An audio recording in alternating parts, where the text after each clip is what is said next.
تو میں ایک درخت پر بیٹھا آپ کی باتیں سن رہا تھا، اور اس کے باوجود میں کافی محتاط ہوں۔ حقیقت یہ ہے کہ اس وقت آپ کے 50 آدمی میرے ساتھیوں کے نرغے میں ہیں۔ موسیٰ نے حیران ہو کر چاروں طرف درختوں پر نگاہ دوڑائی۔ بدر نے مسکراتے ہوئے کہا، جسے ہدف دیکھ سکے اسے ہم تیر نہیں کہتے، میں آپ کی تشویش دور کیے دیتا ہوں۔ یہ کہہ کر اس نے ترکش سے ایک تیر نکال کر کمان پر چڑھایا اور پل کے قریب درخت کے ساتھ لٹکے ہوئے تختے کا نشانہ کرتے ہوئے بلند آواز میں کہا، ہمارے معزز مہمان یہ جاننا چاہتے ہیں کہ اس وقت یہاں کتنے عقاب موجود ہیں۔ تختہ تمہارا ہدف ہے، ہوشیار۔ جو ہی بدر بن مغیرہ کی کمان سے ایک تیر نکل کر تختے میں پیوست ہوا، مختلف اطراف سے تیروں کی بوچھاڑ آئی اور تمام تختہ تیروں سے بھر گیا۔ درختوں کے کٹے ہوئے پتے ہوا میں اڑ رہے تھے۔ موسیٰ نے حیران ہو کر کہا، تو ہمارے پیچھے بھی درختوں پر تمہارے آدمی ہیں؟ ہاں، اور آپ کے آگے بھی تختے کے دوسری طرف آپ اس سے زیادہ تیر پائیں گے، الزغل نے کہا۔ موسیٰ، اس نوجوان سے ہمیں بہت کچھ سیکھنا ہے۔ میں چند دن کے لیے فوف کے چند سالار یہاں بھیج دوں گا۔ میں اس کے سامنے بہت سی تجاویز پیش کرنا چاہتا ہوں، اور ہمارا ارادہ ہے کہ ہم آج ہی واپس چلے جائیں۔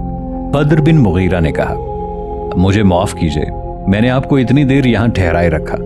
آپ میرے ساتھ آئیے، ہم اطمینان سے بیٹھ کر باتیں کریں گے۔ الزغل نے جواب دیا، لیکن آپ کی قیامگاہ یہاں سے کافی دور ہے، اور وہاں جا کر شاید میں آج ہی واپس نہ جا سکوں۔ میں آپ کو زیادہ دور نہیں لے جاؤں گا۔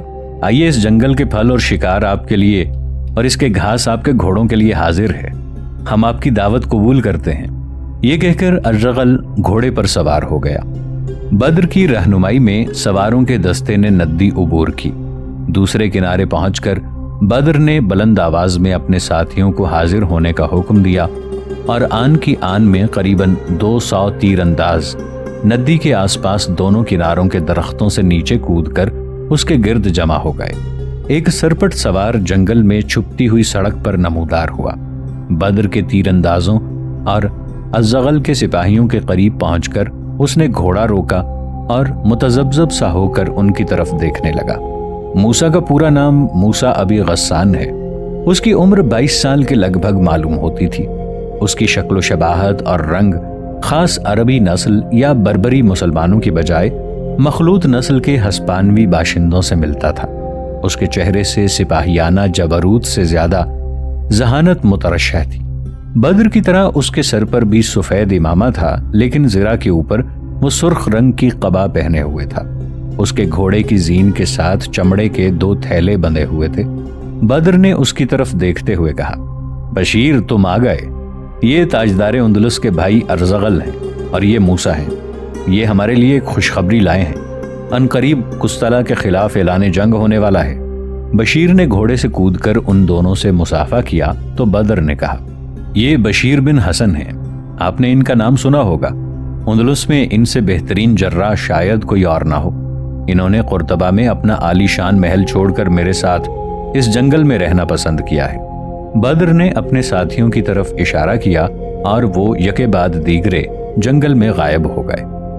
تھوڑی دیر بعد بدر اور بشیر جنگل میں اپنے مہمانوں کی رہنمائی کرتے ہوئے ایک چشمے کے کنارے پہنچے، جہاں درختوں کے سائے سرسبز گھاس پر ایک وسیع دسترخوان بچھا ہوا تھا۔ بدر کے 50-60 آدمی یہاں بھی موجود تھے۔ انہوں نے مہمانوں کے گھوڑے ایک طرف باندھ کر ان کے آگے گھاس ڈال دی۔ الزغل اور اس کے سپاہی جب دسترخوان پر بیٹھے تو تقریباً ہر ایک یہ سوچ رہا تھا کہ میزبان نے اپنے غیر متوقع مہمانوں کے لیے کیا انتظام کیا ہوگا۔